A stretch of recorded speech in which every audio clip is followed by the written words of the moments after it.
زوجہ سے جو ہم بستری ہے وہ صرف اسی راستے میں جائز ہے جس سے اولاد ہوتی ہے، کیونکہ عورت کو اللہ نے بنایا ہے نسل بڑھانے کے لیے۔ تو کوئی بھی ایسا ہم بستری کا طریقہ اختیار کرنا جو نسل بڑھانے کا ذریعہ نہ ہو، یعنی وہ نیچرل نہ ہو، تو وہ حرام ہے۔ تو اس میں اللہ نے یہ حکم دے دیا۔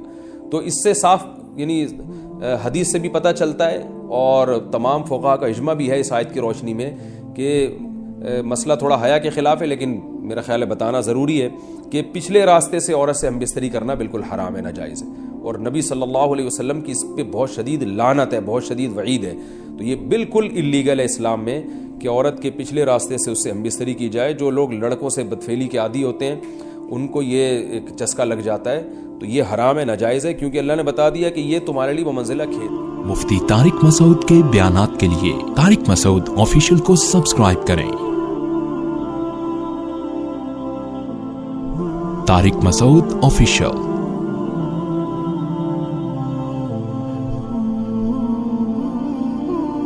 اللہ نے ارشاد فرمایا نساؤکم حرث لکم، تمہاری عورتیں تمہارے لیے بمنزلہ کھیت کے ہیں۔ حرث عربی میں کھیت کو کہتے ہیں، تو بمنزلہ کھیت کے ہیں۔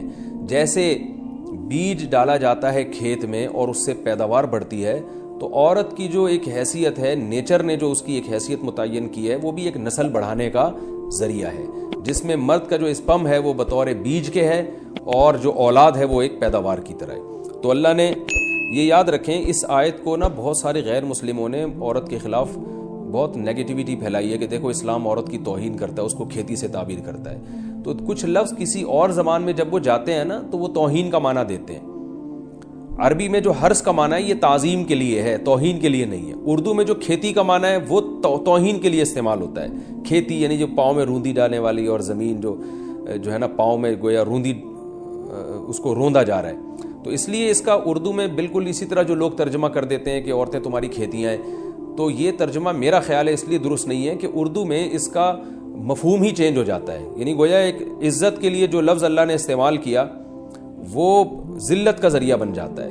تو اس لیے کسی بھی زبان میں جب ہم کسی بھی لفظ کا ترجمہ کرتے ہیں تو اس زبان کے ہمیں محاوروں کو دیکھنا چاہیے کہ اس زبان میں یہ لفظ کس معنی میں استعمال ہو رہا ہے۔ مثال کے طور پر ہو سکتا ہے کتا کا لفظ کسی زبان میں وفاداری کے لیے استعمال ہوتا ہو، کسی کو لوگ ڈاگ کہتے ہوں تو اس کا مقصد ہوتا ہے وفادار انسان ہے، لیکن ہمارے ہاں اردو میں گالی ہے وہ، اور آپ بولیں کہ بھئی وہ فلاں قوم ڈاگ کہتی ہے تو ہم کتا کہیں گے، تو آپ جب اس کا ترجمہ اردو میں کریں گے تو کتے سے نہیں کر سکتے۔ تو اسی طرح یہ عربی کا جو لفظ ہے اس میں بھی یہ چیز غور یعنی ملحوظ رہنی چاہیے۔ تو اس لیے اس کا ترجمہ کیا جائے گا تمہاری عورتیں تمہارے لیے پیداوار بڑھانے کا ذریعہ ہیں، نسل بڑھانے کا ذریعہ ہیں۔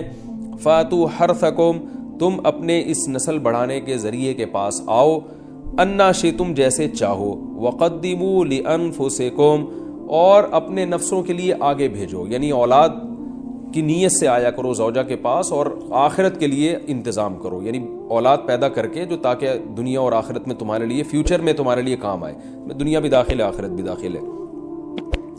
تو اس آیت کا بھی ایک شان نزول ہے کہ صحابہ کرام تو چونکہ جو خواتین تھیں مکہ میں صدیوں سے وہ لوگ آباد تھے، ان کے سفر خاص طور پہ عورتوں کے سفر بہت ہی کم ہوا کرتے تھے۔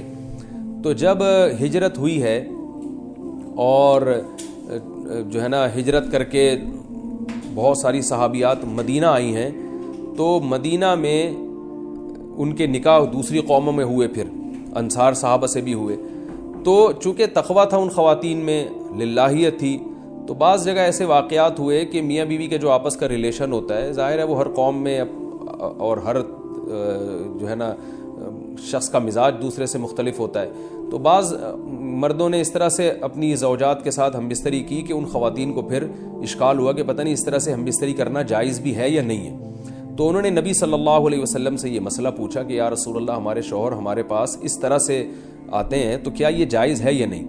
تو ان کے سوال کو بھی مبہم رکھا گیا، اور قرآن نے اس کے جواب کو بھی کنایتاً بیان کیا، کیونکہ مسئلہ بظاہر حیا کے خلاف ہے، تو قرآن جب بھی کوئی ایسی بات ہوتی ہے تو اشارتاً کنایتاً اس کا تذکرہ کر دیتا ہے تاکہ مسئلہ بھی واضح ہو جائے، کیونکہ ظاہر ہے اس کی ضرورت تو قیامت تک آنے والے انسانوں کو پڑ سکتی ہے نا۔ یہ تو ہر میاں بیوی کا اپنا ایک ذاتی مسئلہ ہوتا ہے کہ ہمیں کس طرح سے پرمیشن ہے، کس طرح سے پرمیشن نہیں ہے۔ تو اللہ تعالیٰ نے بھی